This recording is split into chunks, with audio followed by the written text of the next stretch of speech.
তুমি তো বেশ ভালোই আছো, ফেসবুক থেকে মাসে লাখ লাখ টাকা ইনকাম করছো, তোমার আবার কিসের এত কষ্ট? হ্যালো এভরিওয়ান, আসসালামু আলাইকুম। সবাই কেমন আছেন? আশা করছি সবাই ভালো আছেন। আলহামদুলিল্লাহ, আমিও অনেক ভালো। তো আজকে সকাল সকাল চুলা ধরেছি। প্রথমেই আমি ভাত তেলে দিয়ে দিব। আমার শ্বশুর আব্বু বলছিল আজকে ভাত মাখিয়ে খাবে না, ভেজে খাবে, এর জন্য তার জন্য ভাত মাখিয়ে দিচ্ছিলাম। ভাত মাখানো শেষ হয়ে গেছে, এখন আমি সিমের ভাজি করব, এর জন্য সিমটা আগে সেদ্ধ করে নিচ্ছি। তো প্রথমে যে কথাটা বললাম, এটা আমার নিজের কথা না, আপনাদেরই কথা। আপনাদের বলতে আমার আশেপাশের কিছু আত্মীয় স্বজন আছে যারা আমাকে ভাবে আমি নাকি ফেসবুক থেকে লাখ লাখ টাকা ইনকাম করছি। আমি আর কতবার বলবো, মানে আমি তাদেরকে কিভাবে বোঝাবো, কিভাবে বললে তারা বুঝবে আমি জানি না। তবে এই বিষয় নিয়ে কথা বলা এটাই আমার লাস্ট ভিডিও। এরপর আমি এই বিষয় নিয়ে আর কোনো রকম কথা বলতে চাই না, কারণ আমি বুঝে গিয়েছি আমি যতই তাদের বলি না কেন তারা বুঝবে। আমার মেয়ে এদিকে বাইরে চলে গিয়েছে।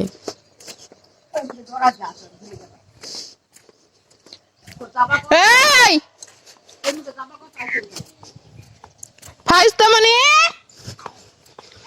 এই স্বল্প হয়ে যাবে এটা ছাড়ো।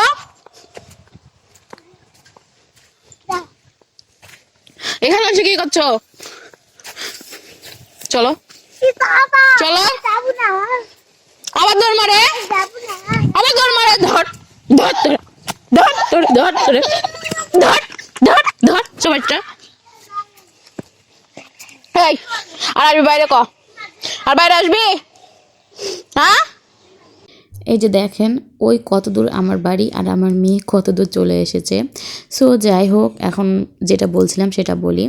তো আমি যারা ভাবেন যে আমি ফেসবুক থেকে লাখ লাখ টাকা ইনকাম করি, তাদেরকে আমি অনেকবার বলেছি আমি ফেসবুক থেকে এখন পর্যন্ত একটা টাকাও কিন্তু ইনকাম করতে পারি। আমার মতো অনেক অনেক কন্টেন্ট ক্রিয়েটর আছে যারা কেবলমাত্র ভিডিও শুরু করছে, আর এমন কন্টেন্ট ক্রিয়েটর আছে যারা মিলিয়ন বিলিয়ন ভিউ আছে, অনেক ফলোয়ার আছে, তারা কিন্তু ফেসবুক থেকে ইনকাম করছে। কিন্তু আমার মতো যারা একেবারে ছোট কন্টেন্ট ক্রিয়েটর, তারা কিন্তু এখন পর্যন্ত ফেসবুক থেকে একটা টাকাও ইনকাম করতে পারে। আর আপনারা যে আমাকে এইসব কথাবার্তাগুলো বলেন, আপনারা কি কখনো আমার পেজটা ভিজিট করেছেন? আমার পেজে এখনো পর্যন্ত 500 ফলোয়ার হয়নি, সেখানে আমি কিভাবে লাখ লাখ টাকা ইনকাম করব? মানে সংসার সামলিয়ে বাইরে না যেয়ে আমি সামান্য বাড়িতে বসে থেকে যে ভিডিওগুলো করি, এটা নিয়েও আপনাদের প্রবলেম। মানে আপনাদের সমস্যা কোথায়? আমি অন্যান্য বাড়ি বউদের মতো বাড়িতে কাজকর্ম করে আপনাদের মতো পাড়ায় পাড়ায় বেরিয়ে কুটনিপুনা করব, এটা আপনাদের কাছে খুব ভালো লাগতো, তাই না? আমি আসলে খুব একটা বাড়ি থেকে বের হয় না, সবসময় বাড়িতে থাকার চেষ্টা করি।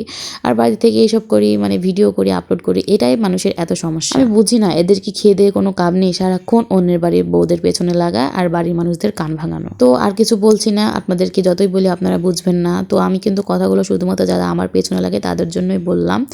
তো আপনারা আমার যারা অডিয়েন্স তারা কিছু মনে করবেন না। তো ঠিক আছে, আর বেশি কিছু বলছি না, সবাই আর পারলে অন্যের পেছনে না লেগে নিজের চরখায় তেল দিন।